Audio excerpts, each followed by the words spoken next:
नमस्कार, आप देख रहे हैं खबर उत्तराखंड और मैं हूं आपके साथ अविन्यरा। तो रुक करेंगे खबरों का, उससे पहले रुक करते हैं आज के हेडलाइंस का।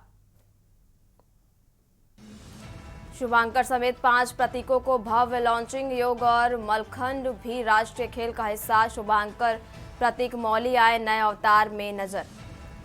विश्व आयुर्वेद कांग्रेस का समापन। पहली बार पहुंचे 10,000 से अधिक प्रतिनिधि। कई उपलब्धियां जुड़ी। 250 से अधिक लगाए गए थे एक्सपो स्टॉल। निकाय चुनाव में पालिका और पंचायतों के आरक्षण में बड़े उलटफेर। नगर निकाय में महापौर के 6 और अध्यक्षों के 98 पद आरक्षित। उत्तराखंड कांग्रेस 18 दिसंबर को निकालेगा विरोध मार्च। अडानी और मणिपुर हिंसा पर कांग्रेस का हल्ला बोल। देहरादून में 28-29 दिसंबर को जुटेंगे देश के नामी ज्योतिष। निशुल्क जान सकेंगे भविष्य। शीतलहर से मिली राहत। अब दिन में शुष्क हुआ मौसम, रात में बड़ी ठिठुरन। आप देख रहे हैं के न्यूज, खबरों का सारथी।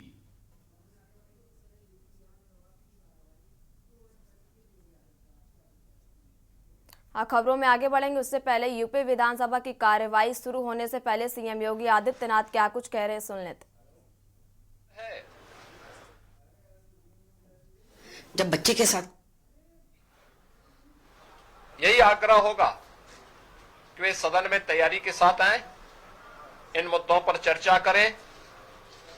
हर उस मुद्दे पर जो प्रदेश के हित में, नौजवानों के हित में, किसानों के हित में, महिलाओं के हित में, प्रदेश की समृद्धि और सुरक्षा के हित में होगा। सरकार उन हर मुद्दे पर चर्चा करने को तैयार है। आवश्यकता एक सार्थक बहस का मंच हमारा विधानमंडल बने, इसमें सबके सहयोग की भी अपेक्षा हम लोग रखते हैं। मैं एक बार फिर से शीतकालीन सत्र में सभी माननीय सदस्यों का हृदय से स्वागत करता हूं और विश्वास व्यक्त करता हूं कि उत्तर प्रदेश विधानमंडल लोकतंत्र के इस महत्वपूर्ण स्तंभ में कार्य सुगमता से संचालित हो रहा है और सार्थक मुद्दों पर चर्चा के लिए हमारा सदन जाने जाए। इस विश्वास के साथ मैं इस पूरे कार्यक्रम को सुगमता पूर्वक संचालन करने के लिए सबके सहयोग की भी हम लोग अपील करते हैं। धन्यवाद।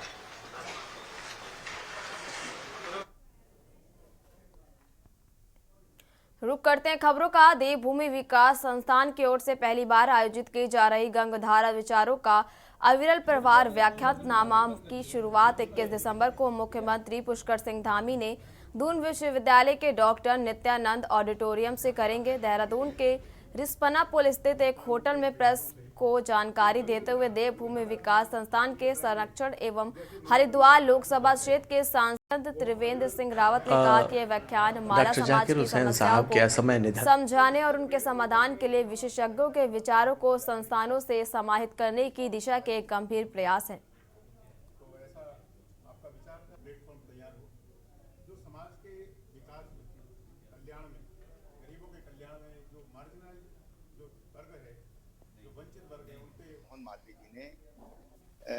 गंगा सभा बना करके और गंगा के महत्व को उन्होंने समझा और देश को समझाने का उन्होंने काम किया। और इसलिए हम केवल एक एस्पेक्ट में हम उसका बहुआयामी उसका महत्व, गंगा के प्रति देश की आस्था है। गंगा जी जैसा जल ये दुनिया में किसी दूसरी नदी में नहीं है और इसलिए हमने ये नाम दिया है। लेकिन इसका जो कार्य होगा वो विविध होगा। जैसा कि तमाम जो टॉपिक्स होंगे समसामयिक होंगे, ऐसे टॉपिक्स पर भी हम इस बैनर पर हम लोग ये प्रोग्राम चलाएंगे और हम चाहते हैं कि वो आगे चलता रहे।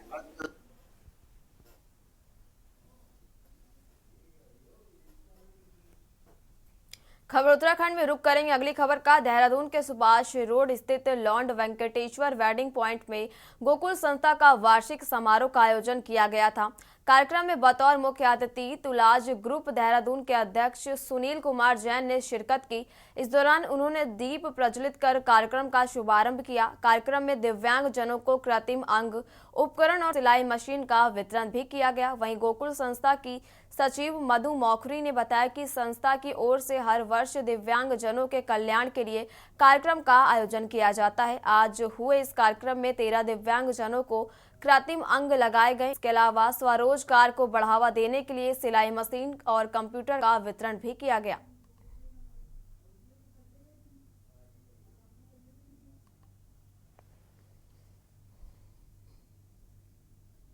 संस्था हर वर्ष जो पहाड़ों से और देहरादून से चयनित दिव्यांग हैं उनको कृत्रिम अंग लगाती हैं। तो इस वर्ष भी हमने 13 लोगों को, जो कि पौड़ी जनपद, रुद्रप्रयाग जनपद, उत्तरकाशी जनपद से आए थे और एक तो बिहार से भी हैं, तो इन्हें 13 लोगों को हम लोगों ने गोकुल आर्टिफिशियल लिम्स केंद्र में जो आर्टिफिशियल लिम्स यहाँ पर बनाए गए थे वो उन्हें लगाया है। इसके साथ ही हम लोग स्वरोजगार के लिए भी प्रेरित कर रहे हैं, पलायन की दिशा में भी कार्य कर रहे हैं, पलायन रोकने की दिशा में। तो इस कड़ी में हम लोग ने कुछ दिव्यांग जनों को सिलाई केंद्र खोलकर या कंप्यूटर केंद्र खोलकर पहाड़ों में ही उन्हें प्रेरित किया है कि वो वहीं पर रहकर सेवाएं प्रदान करें, जिससे और लोग भी उनसे प्रोत्साहित होंगे। तो इसी कड़ी में आज श्री जोगेंद्र हैं, जिन्हें कि हमारे द्वारा आर्टिफिशियल हैंड भी लगाया गया था गत वर्षों में। उन्हें हमारे द्वारा 5 कंप्यूटर प्रदान किए गए हैं, जिससे कि ये नौगांव उत्तरकाशी में कंप्यूटर सेंटर ये वहाँ पर खोलेंगे। तो और रुक करते हैं अगली खबर का। देहरादून के एक निजी स्कूल के मैदान में देहरादून रिखड़ी खाल विकास समिति की ओर से वार्षिक उत्सव कार्यक्रम के तहत वॉलीबॉल प्रतियोगिता का आयोजन किया गया था। प्रतियोगिता में बड़ी संख्या में खिलाड़ियों ने शिरकत की। इस अवसर पर उपस्थित लोगों ने मैच का आनंद लिया और ऋषिकेश के नगर आयुक्त शैलेंद्र सिंह नेगी ने बताया कि देहरादून रिखड़ी खाल विकास समिति, जो कि वर्ष 2016 से पंजीकृत है, समिति की ओर से पारस्परिक मेला मिलाप बढ़ाने, संस्कृति को बढ़ावा देने के साथ ही पहाड़ों की जीवंत परंपराओं को संरक्षित करने के लिए वॉलीबॉल प्रतियोगिता का आयोजन किया गया था।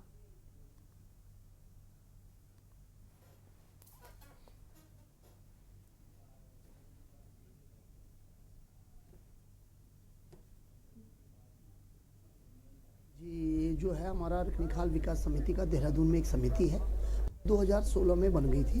लगातार इसके माध्यम से छोटे बड़े कार्यक्रम हम लोग करते रहते हैं, प्रतिभा सम्मान करते हैं, वार्षिक सम्मेलन होते हैं, समय समय पर अन्य जो हमारी एक्टिविटीज़ होती हैं वो चलती रहती हैं। अभी लास्ट मंथ जो है एक बैठक हुई थी, उसमें मैंने ये सुझाव दिया था कि एक वॉलीबॉल मैच जो है हमको करना चाहिए, क्योंकि वॉलीबॉल हमारे रिखड़ी खाल विकास क्षेत्र का एक बहुत अच्छा इंपॉर्टेंट खेल था। इससे बड़ी पहचान थी हमारी। आर्मी में हमारे जो लड़के होते थे वो बहुत अच्छा परफॉर्म करते थे, बल्कि आर्मी ऑफिसर्स जब कैंप लगते थे या टूर्नामेंट होते थे वहीं से बच्चों का सिलेक्शन कर लेते थे। हमारे क्षेत्र में महावीर चक्र विजेता जसवंत सिंह रावत जी का मैच होता था, बीरवाला तिलू रोतेली का टूर्नामेंट होता था, गढ़देवा में हम लोग अच्छा परफॉर्म करते थे। तो लेकिन समय के साथ साथ क्या हुआ कि प्लान हुआ, गाँव में लोग रहना कम हो गए और कुछ बदलाव भी आया, मोबाइल और अन्य चीज़ें आ गई, तो खेलों के प्रति रुचि कम हो गई। तो ये इवेंट करके हम लोगों ने ये प्रयास किया है कि खेलों की तरफ फिर लौटेंगे। रुक करते अगली खबर का। कांग्रेस मुख्यालय देहरादून में प्रेस वार्ता का आयोजन किया गया था। इस दौरान नौकरी दो नशा नहीं की थीम के साथ भारतीय युवा कांग्रेस ने अपने प्रमुख कार्यक्रम यंग इंडिया के बोल 5वें संस्करण का शुभारंभ किया। कार्यक्रम में देश के सामने खड़ी 2 गंभीर समस्याओं, बेरोजगारी में वृद्धि और युवाओं को बर्बाद कर रही बेकाबू ड्रग्स तस्करी पर चिंता व्यक्त की। प्रेस वार्ता में प्रदेश मीडिया चेयरमैन देवेश उनियाल ने कहा कि बेरोजगारी और नशे के प्रसार की यह दोहरी समस्या समाज को गंभीर रूप से प्रभावित कर रही है। मोदी सरकार अपने 2 करोड़ नौकरियों के वादों को पूरा करने में पूरी तरह विफल रही। बेरोजगारी जैसे गंभीर मुद्दों से निपटने के लिए भाजपा ने केवल चुनावी जुमलों और सतही उपायों का सहारा लिया। IYC ऐप के माध्यम से इस अभियान से जुड़ा जा सकता है। यंग इंडिया के बोल से जुड़ने के वालों के लिए इन समस्याओं पर वीडियो भेजने होंगे। चयनित प्रतिभागियों को राज्य और राष्ट्रीय स्तर के आयोजनों में आमंत्रित किया जाएगा।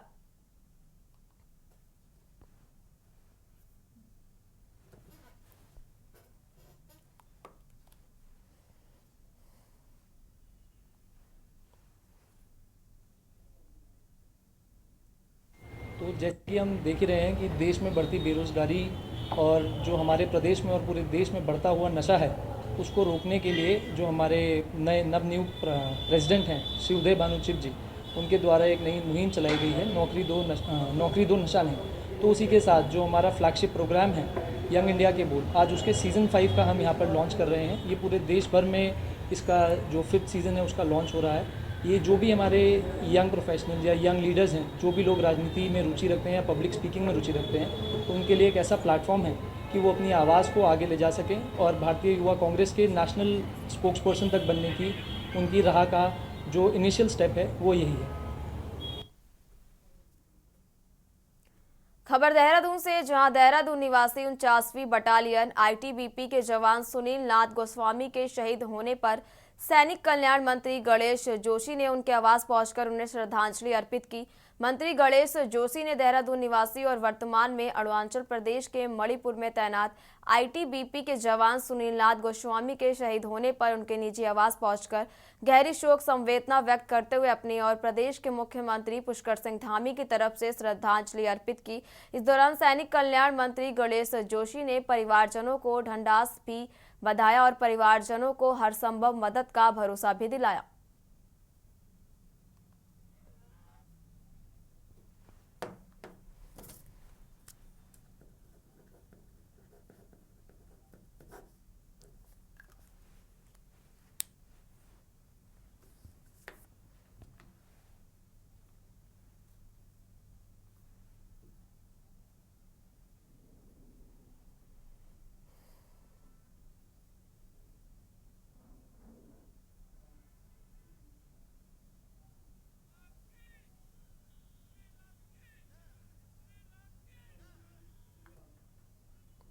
उत्तराखंड की खबरों में बढ़ते हैं आगे। उत्तराखंड सरकार हर वर्ष सरकारी प्राइमरी स्कूलों के बच्चों को जूते और बैग खरीदने के लिए पैसे उपलब्ध कराती है ताकि सरकारी विद्यालयों में पढ़ने वाले गरीब बच्चों को जूते और बैग मिल सके। हरिद्वार के कई ब्लॉक में तो सरकारी विद्यालयों में पढ़ने वाले बच्चों के लिए जूते और स्कूल बैग उपलब्ध करा दिए गए, लेकिन अभी तक मंगलौर क्षेत्र के विद्यालयों में पढ़ने वाले गरीब बच्चों को सरकारी योजना का लाभ नहीं मिल पाया। वहीं कड़ाके की ठंड में मासूम चप्पल पहनकर ही स्कूल में पढ़ने के लिए आ रहे हैं और मंगलौर के कई प्राइमरी विद्यालयों में पढ़ने वाले बच्चों को सरकारी योजना का लाभ नहीं मिल पाया है।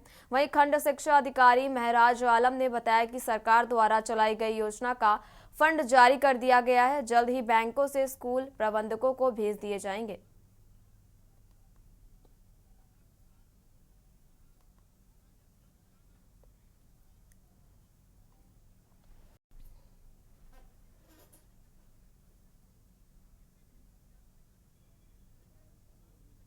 बजट जब आ जाएगा, सरकार जितनी जल्दी भेज दे बजट, इन बच्चे जो है सब्जी में चप्पलों में आ रहे हैं और इन्हें जो है आवंटित कर दिए जाएंगे जहाँ हमारे पास बजट आया बच्चे, इससे बच्चे सब्जी से बच सकते। जी कितने बच्चे हैं आपके? मेरे स्कूल में तो 250 ही होंगे बच्चे। जी हाँ। तो सर्दी में का मौसम, अभी भी कुछ बच्चे हाँ बिना चप्पलों में ही आ रहा है, आपने देखा भी होगा। बजट में हम लोगों ने यहाँ बना दिया है और उसका बजट खाते में पैसा भी चला गया है। यहाँ पे अभी आपने मैं आपको लिस्ट दिखा दूंगा जी। और जो गया है बैंकों के थ्रू सबके खातों में जाना है। खातों में थोड़ी सी प्रॉब्लम रहती है, बैंक वालों को टाइम लगता है, बहुत जल्दी ही उसका नाम कहते हैं वो पैसा उन सबको मिल जाए हो जाएगा और वो अपना खरीद के फटाफट, इससे पहले भी दिए गए, हर साल दिए जा रहे हैं। इस बार नासर ब्लॉक थोड़ा लेट हो गए। नहीं ऐसा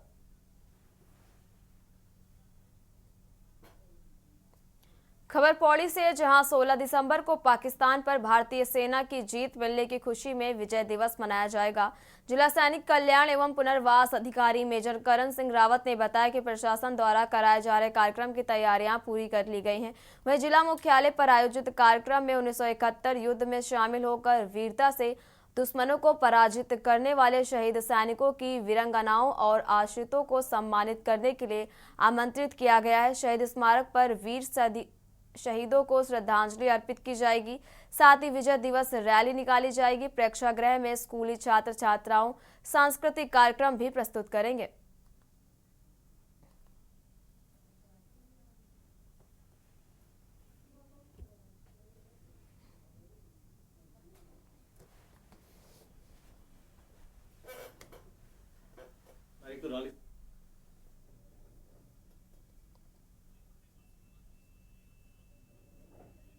कर रहे हैं और विजय दिवस के संदर्भ में आपको ये बताना चाहूंगा कि ये भारत की पाकिस्तान पर ऐतिहासिक विजय का दिन था, जब बांग्लादेश की आज़ादी के लिए ये लड़ाई लड़ी गई थी। और आज हमें मौका मिलता है तो हमारे जो 1971 के जिन लोगों ने उस युद्ध में प्रतिभाग किया था, जो आज जीवित हैं, ये जो उसमें वीर गति को प्राप्त हुए थे, तो इस अवसर पर हम उन लोगों को सम्मानित करते हैं।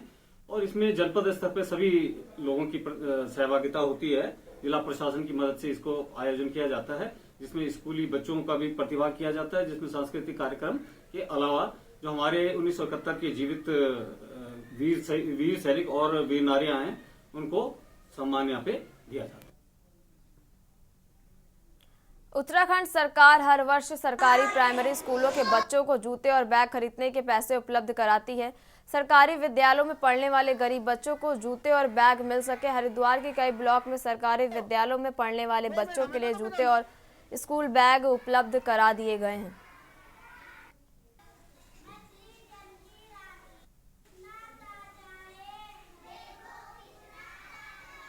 जब आ जाएगा सरकार इतनी जल्दी भेज दे बजट, बच्चे जो है सर्दी में चप्पलों में आ रहे हैं और इन्हें जो है आवंटित कर दिए जाएंगे जहाँ हमारे पास बजट है बच्चे, इससे बच्चे सर्दी से बच सकते।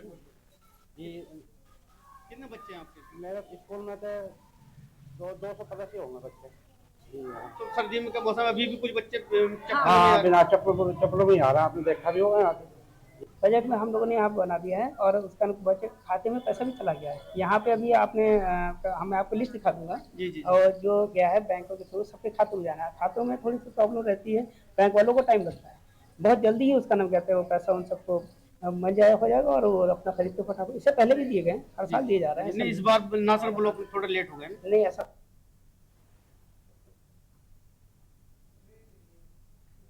और खबरों का सिलसिला लगातार जारी रहेगा। फिलहाल यहाँ रुकेंगे एक छोटे से ब्रेक के लिए।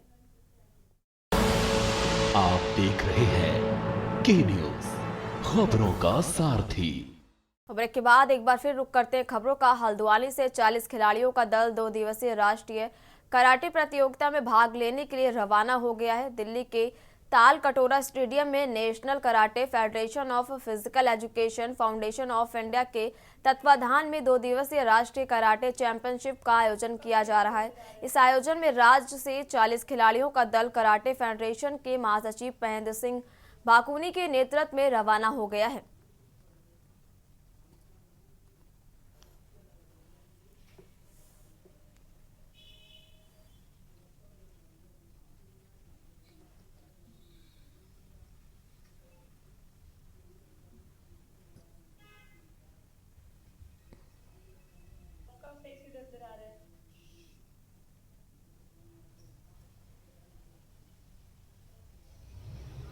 अभी हम नेशनल के लिए दिल्ली जा रहे हैं पूरी टीम के साथ, उत्तराखंड टीम के साथ, उत्तराखंड टीम को रिप्रेजेंट करने। हम सभी प्लेयर जितनी भी हो सके पूरी कोशिश करेंगे, अपना बेस्ट देंगे और गोल्ड लाने की पूरी कोशिश करेंगे। इसमें हमारा ही नहीं, माननीय प्रधानमंत्री नरेंद्र मोदी जी का भी सपना है कि मतलब भारत बढ़े आगे स्पोर्ट्स में, और उत्तराखंड को भी हम आगे बढ़ाएंगे और सपना साकार करेंगे, अपना भी उत्तराखंड का भी। और हमारे कोच का भी इसमें बहुत इम्पोर्टेंट सहयोग है। बहुत तालकटोरा स्टेडियम दिल्ली में आयोजित राष्ट्रीय कराटे प्रतियोगिता, जिसमें sports karate, full contact karate और ट्रेडिशनल कराटे के इवेंट होंगे। यह आयोजन NKF नेशनल कराटे फेडरेशन और physical education foundation of India के संयुक्त तत्वाधान में किया जा रहा है और इसकी तैयारी हम लोग विगत 2 माह से कर रहे हैं और हमें उम्मीद है कि इस स्तर की राष्ट्रीय कराटे प्रतियोगिता में हमारे उत्तराखंड की तरफ से प्रतिभाग करने वाले सभी खिलाड़ी अपना सर्वश्रेष्ठ प्रदर्शन करेंगे।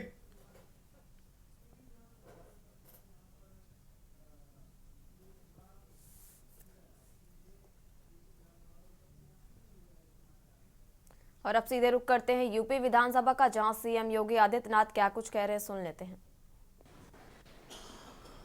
75 वर्ष पूरा करने की ओर जा रहा है।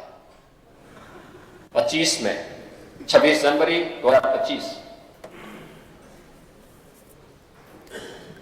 भारत के संविधान को 25 वर्ष पूरे होंगे और मैं अभिनंदन करूंगा कि हर माननीय सदस्य को बाबा साहब डॉक्टर भीमराव अंबेडकर जी की अध्यक्षता में बनी हुई संविधान की ड्राफ्टिंग कमेटी ने जो संविधान 26 जनवरी 1949 को अंगीकृत किया था, अधिनियमित किया था, उसकी एक एक मूल प्रति, देखो मूल प्रति है और मूल प्रति आप सबको उपलब्ध कराई जा रही है और आप इसको पढ़िए, इसको देखिए। एक एक पेज वास्तव में भारत की भावनाओं का प्रतिनिधित्व करता है। भारत का दर्शन कराता है और मैं चाहूंगा कि मूल प्रति को अगर आप एक बार उसको किस रूप में प्रस्तुत किया गया उसका अवलोकन करेंगे तो बहुत सारी चीजें आपके सामने आएंगी। मैं आज के इस अवसर पर इन सभी कार्यों के लिए से माननीय अध्यक्ष जी को हृदय से धन्यवाद देता हूं। शीतकालीन सत्र के शुभारंभ के लिए आपने इतनी अच्छी सौगात दी, इसके लिए भी अपने माननीय सदस्यों का हृदय से अभिनंदन करता हूं। ब्रेक के बाद एक बार फिर रुक करते हैं खबरों का। हल्द्वानी से 40 खिलाड़ियों का दल 2 दिवसीय राष्ट्रीय कराटे प्रतियोगिता में भाग लेने के लिए रवाना हो गया है। दिल्ली के ताल कटोरा स्टेडियम में national karate federation of physical education foundation of India के तत्वाधान में 2 दिवसीय राष्ट्रीय कराटे चैंपियनशिप का आयोजन किया जा रहा है। इस आयोजन में राज्य से 40 खिलाड़ियों का दल कराटे फेडरेशन के महासचिव महेंद्र सिंह भाकुनी के नेतृत्व में रवाना हो गया है।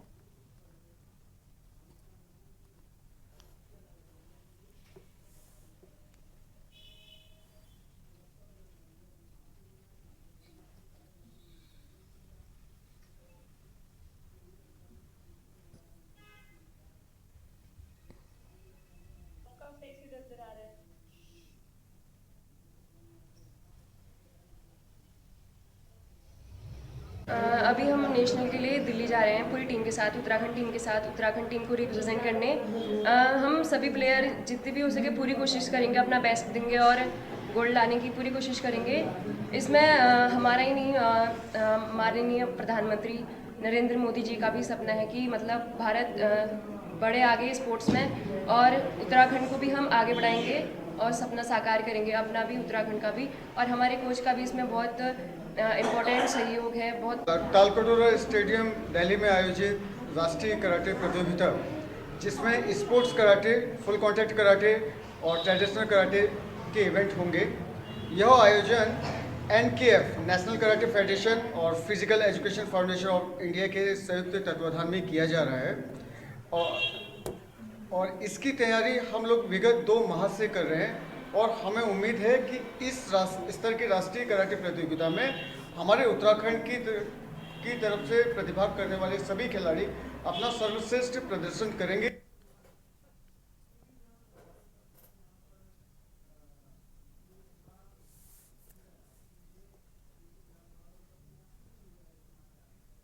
और अब सीधे रुख करते हैं यूपी विधानसभा का, जहां सीएम योगी आदित्यनाथ क्या कुछ कह रहे हैं, सुन लेते हैं। 75 वर्ष पूरा करने की ओर जा रहा है। 26 जनवरी 2025 भारत के संविधान को 25 वर्ष पूरे होंगे और मैं अभिनंदन करूंगा कि हर माननीय सदस्य को बाबा साहब डॉक्टर भीमराव अंबेडकर जी की अध्यक्षता में बनी हुई संविधान की ड्राफ्टिंग कमेटी ने जो संविधान 26 जनवरी 1949 को अंगीकृत किया था, अधिनियमित किया था, उसकी एक एक मूल प्रति, देखो मूल प्रति है और मूल प्रति आप सबको उपलब्ध कराई जा रही है और आप इसको पढ़िए, इसको देखिए। एक एक पेज वास्तव में भारत की भावनाओं का प्रतिनिधित्व करता है। भारत का दर्शन कराता है। और मैं चाहूंगा कि मूल प्रति को अगर आप एक बार देखेंगे, उसको किस रूप में प्रस्तुत किया गया उसका अवलोकन करेंगे तो बहुत सारी चीजें आपके सामने आएंगी। मैं आज के इस अवसर पर इन सभी कार्यों के लिए से माननीय अध्यक्ष जी को हृदय से धन्यवाद देता हूं। शीतकालीन सत्र के शुभारंभ के लिए आपने इतनी अच्छी सौगात दी, इसके लिए भी अपने माननीय सदस्यों का हृदय से अभिनंदन करता हूं, उनकी शुभकामनाएं देता हूं, विश्वास व्यक्त करता हूं कि यह सिलसिला निरंतर आगे चलता रहेगा। इस पूरे कार्यक्रम के प्रति मैं हृदय से आभार व्यक्त करते हुए अपनी मंगल शुभकामनाएं व्यक्त करता हूं। धन्यवाद। धन्यवाद माननीय मुख्यमंत्री जी। मैं यहाँ पर उपस्थित नेता प्रतिपक्ष आदरणीय श्री माता प्रसाद जी पांडे, आदरणीय श्री सुरेश खन्ना जी, माननीय दोनों हमारे मुख्यमंत्री आदरणीय केशव जी, आदरणीय ब्रजेश जी और मुख्यमंत्री जी का हम सब लोगों को मार्गदर्शन प्राप्त हो और सभी माननीय मंत्रीगण, सभी माननीय सदस्यगण जो इस गरिमा में अवसर पर उपस्थित हुए हैं, मैं हृदय से सभी लोगों को धन्यवाद दे निवेदन के साथ कि जो मूल प्रति संविधान की है वो पटल पर है, माननीय सदस्य दे देंगे, मंत्रियों के कार्यालय में हम भिजवा देंगे और आप सब लोग आए। आप सबको बहुत बहुत अब हम लोग 11 बजे मिलते हैं। बहुत बहुत धन्यवाद।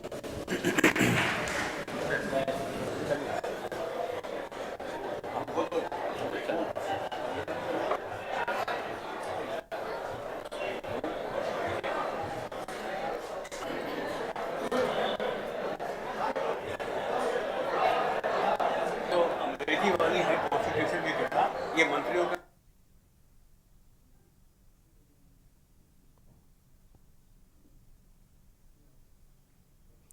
फिलहाल इस बुलेटिन में इतना ही। आप देखते रहिए के न्यूज़ इंडिया। नमस्कार। आप देख रहे हैं के न्यूज़, खबरों का सारथी।